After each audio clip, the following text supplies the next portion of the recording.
Faceless Void, AA, big ultis that they can throw there, Dendi, Tinker. Do you think I feel like it's just maybe in terms of the ease of execution, like straight up outdrafts, I don't think anything looks too bad. In terms of like the easier game plan, I'd probably give it over to EG. I feel like maybe there's Sumail, he had some problems on the Chronosphere. Let's be obvious, you know, in terms of like that big initiating role, that was clearly something that was going a little bit off for him. But Magnus has always traditionally been a very big hero for him. He's very used to playing it, and he has a Tusk who can kind of maybe roll in first, get a little bit of scouting, and maybe set up something a little bit better for the RPs. So I feel like he might have a bit of an easier time than working with Chronosphere, as well as like the Tinker, kind of a little bit more of a tougher thing to match up perfectly with the Ice Blast and everything. It just feels like EG have this path to victory of, oh, let's go Alta Tower with Death Prophet. And there's also this like clear counter initiator as well, you know, if Navi going with the Chrono, the Sand King, well, drop a Warlock Rock, reset the fight a bit. Yeah. So they've got not just the Magnus, but a couple of big teamfight options themselves. So we'll see how things go here. We'll be off-lane, tiny, pulling creep waves. I feel like we haven't seen as much of this as we initially saw on this new patch. This 707 patch was like, oh, you know, off-laners going to have to struggle a bit again, but the pull was the answer to that for at least a little while. Oh man, that mid-Tusk, man. This guy's brutal. He just shows up in your mid lane, so good rate level 1, and then what happens when he gets level 2? Then he just has Snowball as well. You know, total disaster. DP versus Tinker, not going to be a very fun time here for Dendi. So good thing that they were able to get that pull successfully at the bottom. That frees up Roger to come into the mid lane, and we get ourselves that little 2v2 action. Yeah. Tusk in some ways looked like that. Based on the Galaxy, I was like, this could be the hero of the tournament as far as the 4th position goes, and definitely something we'll see EG for sure picking a lot. Oh yeah. Crit saves, I think, just outplayed everyone. Again, all the Tusks that I saw, I thought his Snowball saves just stood above everyone else. Like, unbelievable the place he was getting. He's so good at spotting that creeper, some sort of target that's within range that then he can try and save one of his cores with a Snowball at that perfect moment. It was very interesting to watch him always up against like Elder Titans too, where it's like this battle of like whoever initiates first is going to lose. You know, if you start your stomp first, I'm going to get the Snowball off and save everyone, that we're going to counter you, or going back the other way. But EG Tusk, yeah, certainly something we'll be seeing more of. Sumail and the Magnus, unlike the Navi offlane, does not need a pull creep waves. Void AA, not the scariest of dual lanes that really pose that much of a kill threat for him, at least initially. Yeah, and Sand King's going to be very visible, like in terms of the minimap. He's going to be in the mid lane, he's running down that bottom lane, not too much attention up top, so you don't have to worry too much about any sort of like a try gank or something onto your hero on the Magnus. In fact, Crit's actually up there helping him to try and secure the banner room, but Snake actually still gets it. He might even beat him to the next one. If there's a skewer, he's just dead here because he can't TP away. And yeah, it looks like they will get a first blood, most likely. So Nico accepts his fate. One more right click. Sumail securing the last hit there. That's first blood. Often you see these like supports going for bounty runes and suddenly surrounded by a couple roamers. Yeah. Goodbye. I think he knew he was dead. He was just hoping he could maybe beat him to the bounty rune, but well played there. Knock him off. So first blood heading their way. Easy set for EG. Not done. They're immediately coming mid. Crit taking the haste rune up top. Don't even think he needed the haste rune necessarily. Will bring down Dendi. And that is the early game power of the Tusk. You get level 2, Orb of Venom, Snowball, Ice Shards. You've got a stun that initiates, you've got a pseudo fissure that blocks people, and it's so easy to find those early kills. And that's certainly one issue with the Navi draft as well. In terms of like that early power and pressure and everything, they don't really have that at all. It's kind of all on the Tiny. Maybe he can make some plays happen, get some combos going on someone, but Tinker and Void are going to need a little bit of time to warm up here. Well done, man. Coming bottom now, General gets some help from the Sand King with a nice 2-man stun here, but the Ice Shots just last so long, he's still blocked in and will pay for it with his life. TZ picking up that kill, and Sumail top. Oh. Well, we caught the end of it, and the end was what mattered. It was a first hit bash as he goes for a TP out.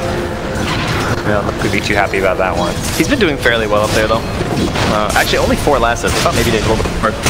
But his experience is kind of okay. He's gotten over level 3. He's been active around the waves, just constant harass of the AA, kind of keeping him down. And now Sand King managed to work his way up into the Tranquils, though, so he can be a little bit more active across the map.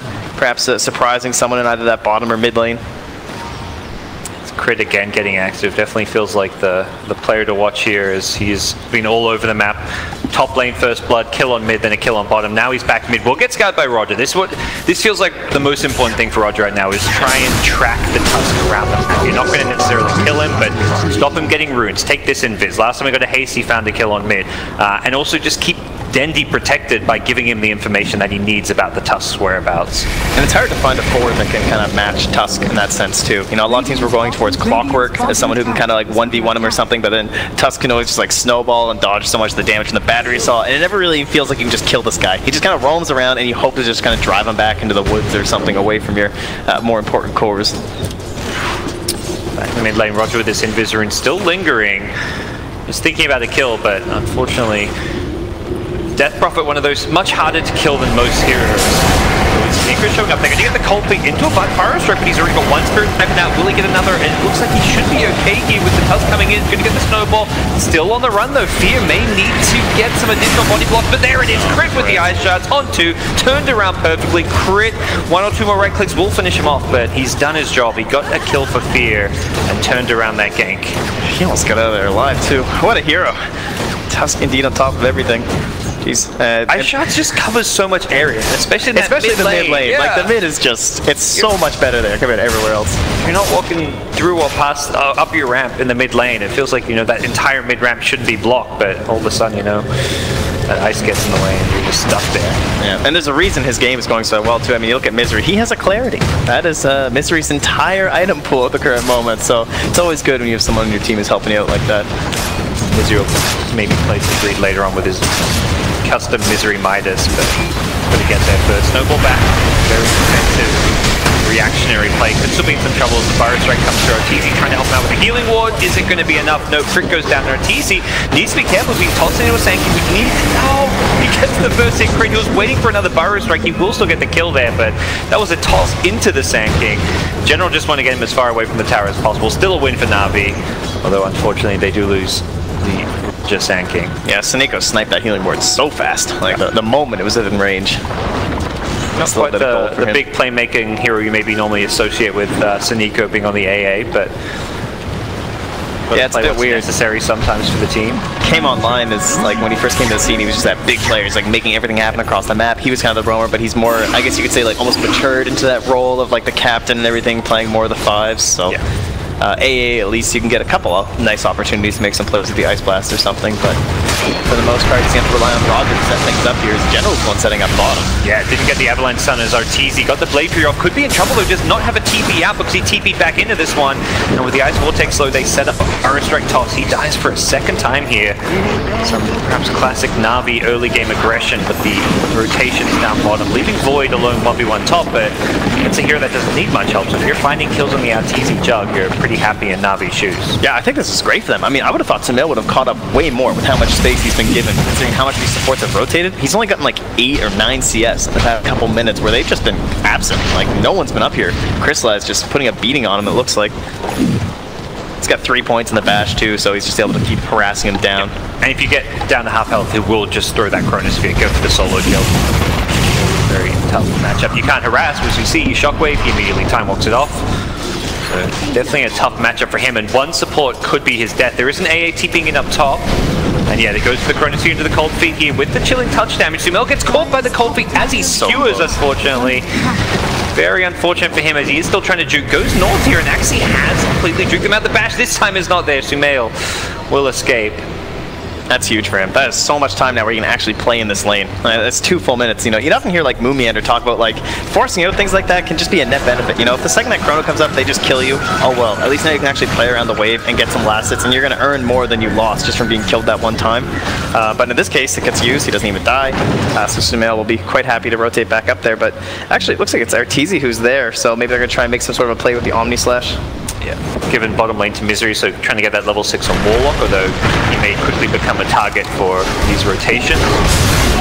Sand King, oh, his Fire Strike not even needed, they get the kill without him. As EG were looking mid lane. Similar kind of play, the gank onto the 5 position, but this time there is a Dendi Tinker there to help him out. Crit gets the creep deny, but needs to be careful he doesn't pay for this with his life as Dendi is hasted. Almost trying to get in Dendi's head. Back into a tower up top, Crystallize into Carol.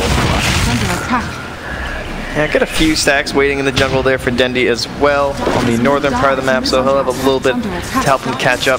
Overall, not exactly the fastest Tinker game, but to be expected with all the pressure in the mid lane there from both the DP and the Tusk. I would say he came out pretty well, honestly, considering the situation. Yeah. Similarly, Sumail is starting to bounce back out there. You can see he's actually almost caught up with the Tinker there too. Yeah, it doesn't feel like for a Tinker he's in an awful spot. What does feel like is that the death profit is very farmed out. 4K net worth already. The kills that Fear got, as well as all the help from the Tusk, has led to him having a very big edge in this mid lane. And I mean, we saw the Galaxy battles, he has just been on the death profit, like over and over and over. It just feels like a very comfortable heal for EG. They like the way that kind of fits that almost like no-tail-esque playstyle for Fear, where he can just be a little bit more sacrificial. And rather than being perhaps like an initiator that you often see, it's more about like helping to siege towers in a sense that just like creates fights in that way. And they've been doing a very nice job playing around it. And finally, we're going to get the skank here without TZ. They're still just playing pretty chill. It could backfire before it even begins if they're not careful here. Sumail gets the healing ward, gets sniped again. This time the Chronosphere going to catch 2. Warlock not level 6, and unfortunately that could be the death of Juggernaut as well. He gets the Blade Fury out, trying to run. Crystallize needs some bashes. He has the time walk out to get some of the damage off, and Nico gets the last hit for the kill. What a fight for Navi. Grid, bottom lane, Snowball. Got some toss damage, could be still in some trouble here, but General does not want to go diving for that one in. Well, I say both carries. Sumail not a carry anymore, correction, but he feels like it sometimes. Yeah, definitely. 2 cores dying in the top lane, some kind of over-aggression from EG. It's very rare to see a 10-minute chrono go that well. That's pretty much the dream, being able to wipe out 2 guys like that. And oh, crit? Okay, he'll be fine. Baiting hard. General gets wrong with the avalanche, and now may pay for this with his life. Off from crit into a neutral is not okay. It will get him killed, but not the way he was hoping for, as he perhaps wanted to throw the Juggernaut away. But he has been such a lurker on those Tusks, man. He just doesn't leave a team fight. You know, he's at 10% HP, doesn't matter. He still hangs around near the edges, tries to set up plays, and just like that with the snowball, very nicely done. That initiation potential there from the Tusk. Really, the only hero that does stuff like that is Tiny with the tosses or something so early on in the game.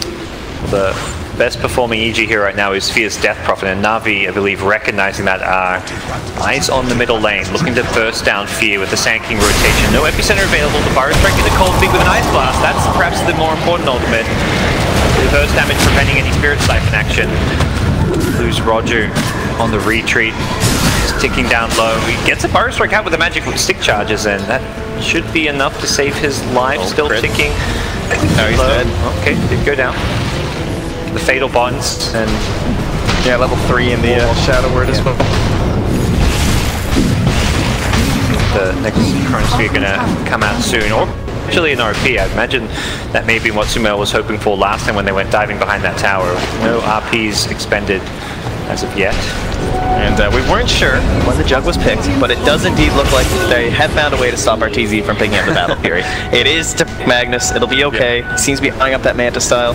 Of course, against the Tinker, very helpful. Trying to keep that blind off you for as much as possible. And you're setting up, kind of waiting for this, but it's too late. And, you know, it looked like they were baiting Sumail, but the bait was taken and munched up rather quickly. Maybe able to get something in return, but not perhaps something they were hoping for, as Roger dies as the trade-off, and see if EG can turn this into any kind of tier 1 damage or even a complete tier 1 claim, because Navi don't have Ice Blast for a little bit longer, but they do have Chronosphere. With Ice Blast having a short cooldown, they may be able to still make this happen. Near the target, there's going to be the Chronosphere to start things off. The Rock gets dropped as a counter initiation tool. Crystallize, though, is still bursting down the Death Prophet. Fear dead already with the Ice Vortex, amping up a lot of that damage. And General trying to get some more here. Tossed back the Tiny onto the, gets the Tusk onto the Warlock here, as he now needs to be a little bit careful. Sumail's returned with an RP, and that's something that like Navi have no interest in fighting into. I love how Navi just aren't giving these away, you know? Like, we have such a farm DP, you'll often see teams like try and trade or something like that, but they're way more into the fighting, and being able to bring down the Magnus without having to waste the chrono is just massive, because then EG still commit, and they get punished hard. Like, I don't even remember last time I saw a Faceless Void who was, like, so active in terms of kills. Like, it's much more common for him to be the one, like, dodging these fights until he has that first item. But chronos are so good. It's also, in some ways, it's not even him going around the map making it happen to EG's. You know? It's very common to try and pressure and take that offlane tier 1 tower as the first tower. Normally teams actually give it up and then try and trade tier 1 for tier 1, but Navi have said, no, we've got big teamfight ultis.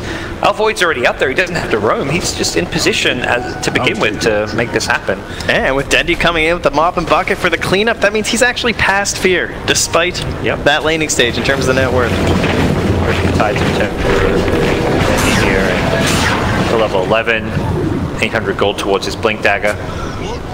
See Zaniko coming and get some aggressive wards down. There's a nice blast across the map, perhaps. Not sure what that is headed for. I think General was speculating there might be a hero farming Zaniko. Yeah, I think Sumail, there was a chance he was going to move to that camp, so nice little attempt there. But it does mean they don't have it on bottom now, as they're kind of trying to bait someone out to this wave is close to the danger zone. Oh, the range group actually attacking him there. I don't think there was a dire ward. May have just been a bit too close. A radiant ward. General rushing the Blink Dagger on Tiny. No big surprise there. He's kind of playing the playmaking initiator in some ways. I think that's definitely the way that you have to play this Tiny if you're going to have a Void and a Tinker on your team. Like, someone has to be doing stuff, you know? Very good to set up for the two of them, as they do try and make a little bit of an aggressive play here, maybe hoping they come across someone on their own with Arteezy and Misery, but it'll just result in a decent ward. Right, well there's the Yules pick up on Death Prophet. Not going to help against what happened top, the Chronosphere, so something he has to be very wary of with how he positions and plays. Warlock maybe have a Chaotic Offering, but that also may not save you inside a Chronosphere. The burst potential from AA and Tinker is such that the Void doesn't even need to necessarily do right-click damage. No, not a very valuable use game here, honestly. Not sure what else you get, but no, exactly. That's the problem with DP, I guess you could say. You know, if you just go like straight hood, it just feels, you know, you're so slow. And yeah, that was the item I was kind of thinking of, you know, this magic burst in the Chronosphere, get like a hood, casual mid booster, drops perhaps, but yeah, it's very hard to itemize in a game against these big, like a big ulti like Chronosphere, which you're just going to die during. Well, I will be intrigued if he does follow up with the Blink Dagger as well. Okay, I feel like he'll be really squishy. At times, I feel like that's been like a pseudo answer to the Void. You know, if you're worried about a Void Chrono Catch, having that instant blink escape once you see him, you can make sure you don't get caught. If you are a hero like Death Prophet who doesn't have that instant ability. Yeah. And there's a lot of value in the silence in this game too. I mean, maybe if he can make some big play where he gets a decent blink silence off from like two heroes, helping to just set up again for Sumail could be the answer. The scary thing right now is Navi just picked up a couple of blinks. Sand King and Tiny are ready to go. So this feels like where Navi are going to be looking to fight. They've got the edge. Look at that vision too. I mean, they've got some vision over the Ancients down bottom. They have it into the jungle. They have it on both Ancient camps. Only blocking out one of them actually too. Yeah, they see everything the EG are up to. Still have to show some respect towards the big team fight of the Warlock and the Magnus, but pickoffs perhaps more what Navi will be eyeing, as they aren't grouping up as 5 or anything. I've got a couple heroes top, couple bottom, and still farming Dendy's Tinker in the mid lane. Maybe even waiting for that third Blink Dagger for Tinker to be kind of at his peak effectiveness in a gank teamfight scenario. You really do need that mobility.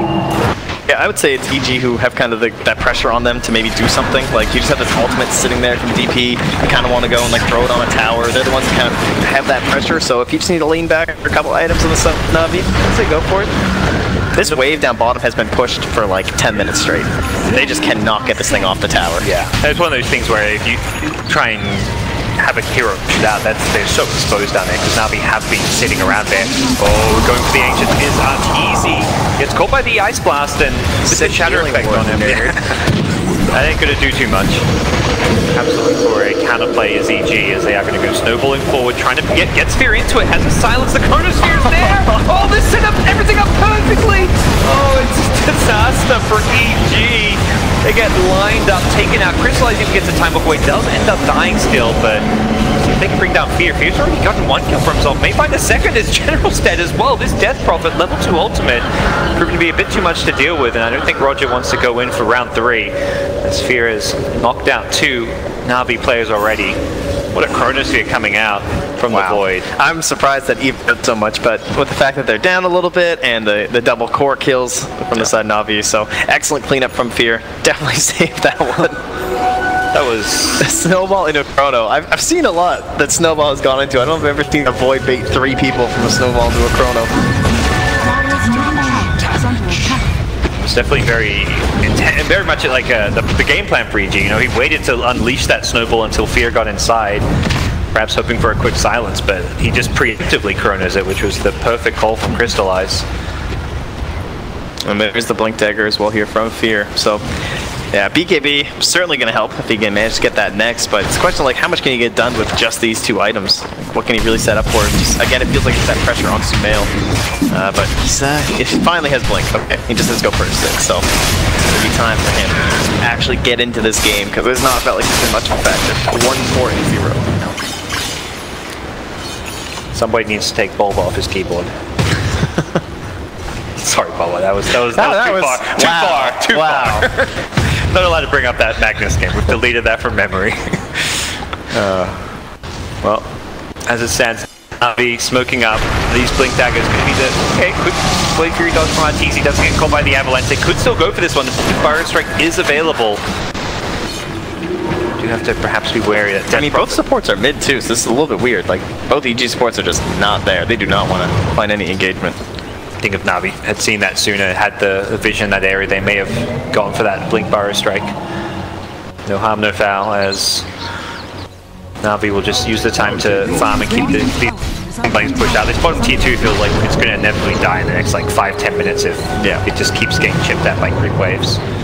Crystallize is just pushing it out, farming the neutrals. He is maintaining a pretty good progression towards the late game here. It is still pretty even when you look at kind of the net worth of some of these top farming heroes. Jug #1, Tinker kind of comparing, Death Prophet and Void similar. The offlane is where there's a big discrepancy. And the support duo, that's pretty much it. Those two together. Is that something EG are going to be able to overcome just with their lineup? Like as we go into the late game, do you feel like one of the teams has an edge?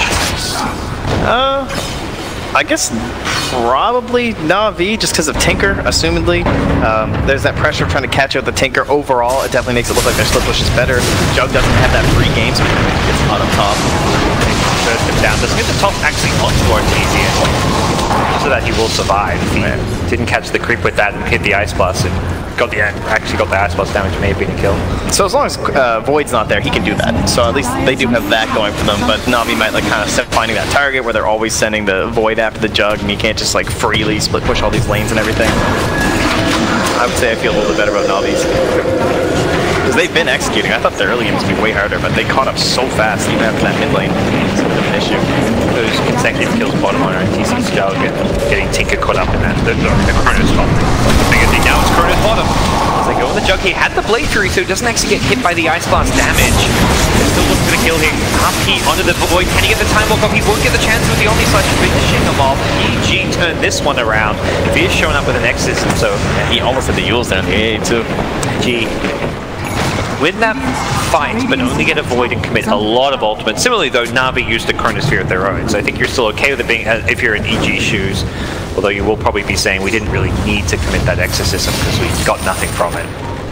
Yeah, the 10-minute bait did not pay off. They finally pushed out that wave, and they weren't able to complete the kill. So that was also while EG were taking that tower, so that was done successfully. The Exorcism kind of like the first. And this time around, TC will not get the Blade Fury reactions off. That wasn't even with Ice Blast. He melted. Roger setting that one up. He's going to run to crit now as well. Run up in the air and silence. Wants to go flying and crit, holding his time for that one, and unleashes the snowball. Followed up by a rock from the Warlock here. Can they get a follow-up kill? Likely to get Saniko, who's out of mana if they want to chase for it, and Sumail is keen on doing so. Block him off, and the Jules catches there. Don't see it. And escape for the AA. We're not going to force a fight here with Chronosphere still on cooldown. Yeah, and I guess that means that our next target will be the Roach Pit. I see Crit drawing a big circle around it right now, so perhaps it's time for us to plant some vision, try and take over that area, start playing top with the Jug, see if they can pressure into that tower. I think Navi have to be wary of with how much they're playing more the bottom side of the map, playing around that tier 2 a bit. As that said, EG actually have non-existent vision right now. They've got like no wards. Yeah. Normally this is where you'd see EG have wards all up in that dire jungle. Navi's been playing bottom, we go play the top side of the map, but for the most part Navi have still maintained a decent amount of control over that area and have some vision of their own. Yeah, they've played it pretty defensively, honestly, in the past little while. It looks like they're just trying to keep an eye on that top lane. I think they kind of sense what EG want to do, so they want to watch those neutral camps, see if anyone pressures up there, starts farming, and then they get a deep one just expiring. But there it goes, the exorcism to the pit. Yep. He gets clipped by it, and that healing would knocking him up. He's in trouble here if he's not careful. The blade through does have that extra second duration from the talent. G likely to be bullied out of this pit if they're not careful. Here come Navi. Can they stop this Roche from happening? The Exorcism Trying to stay split in the chrono. a little bit longer. Even taking the fight after Roshan with Exorcism wearing off could be to their advantage here. He's got another blade through up. He's going to dodge the Gyro Strike with that. But here comes Chrono, catches up more with the ticket to follow up. The damage from General's Avalanche Toss is there as well. Navi eviscerate EG.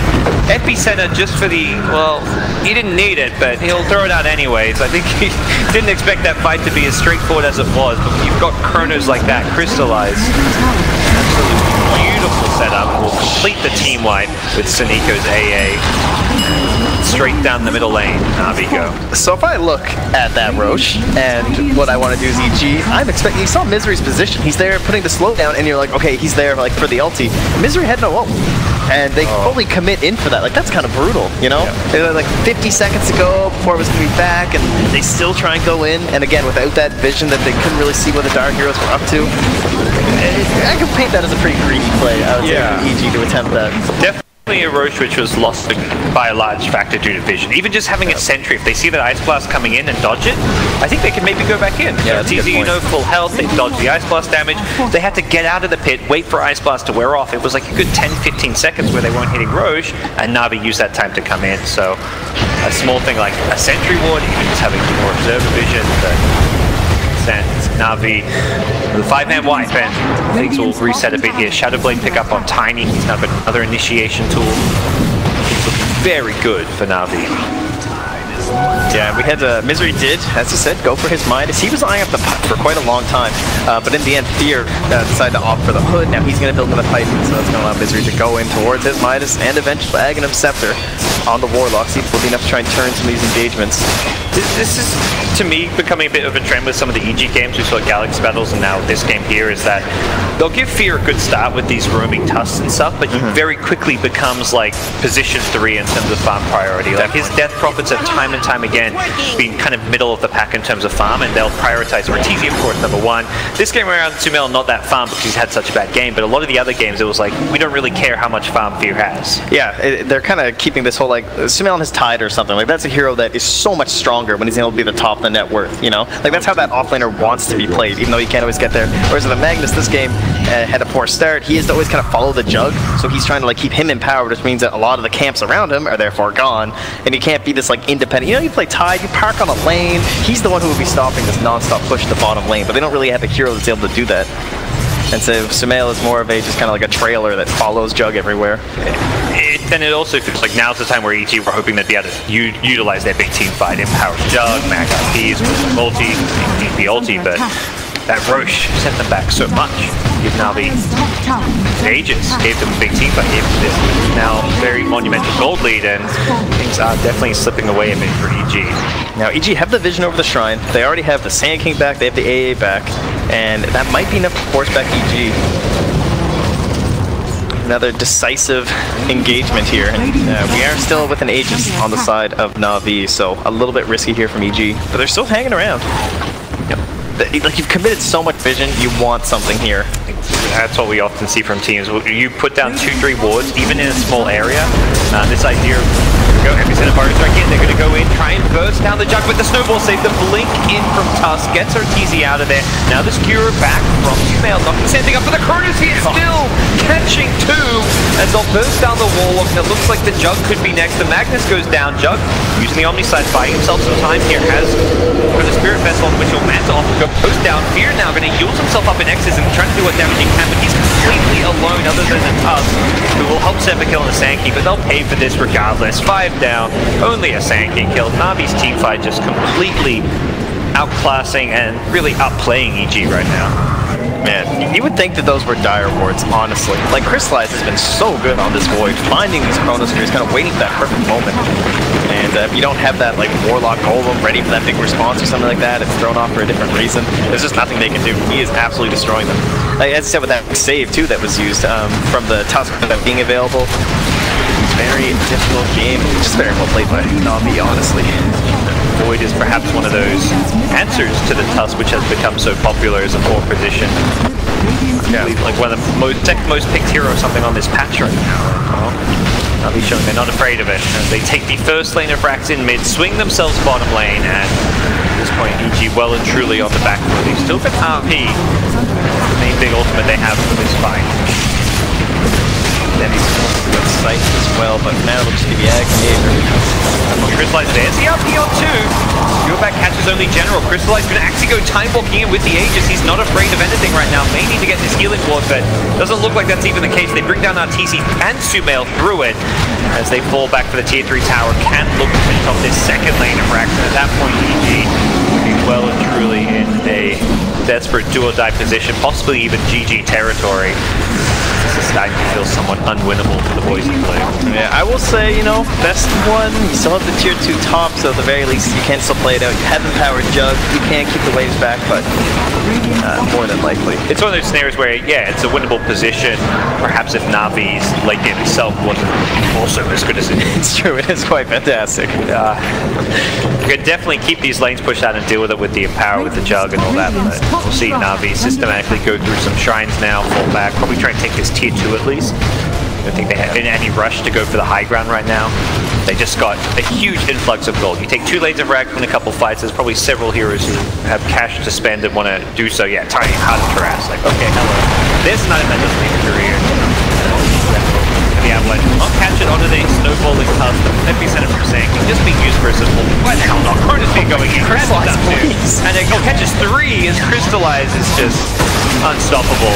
Instantly. GG is called. Misery knows this one is over. This one is done for it. GG have been bested. The best of one. Yeah, that one was there. From another great Chrono from Crystallize. Man, that Void looked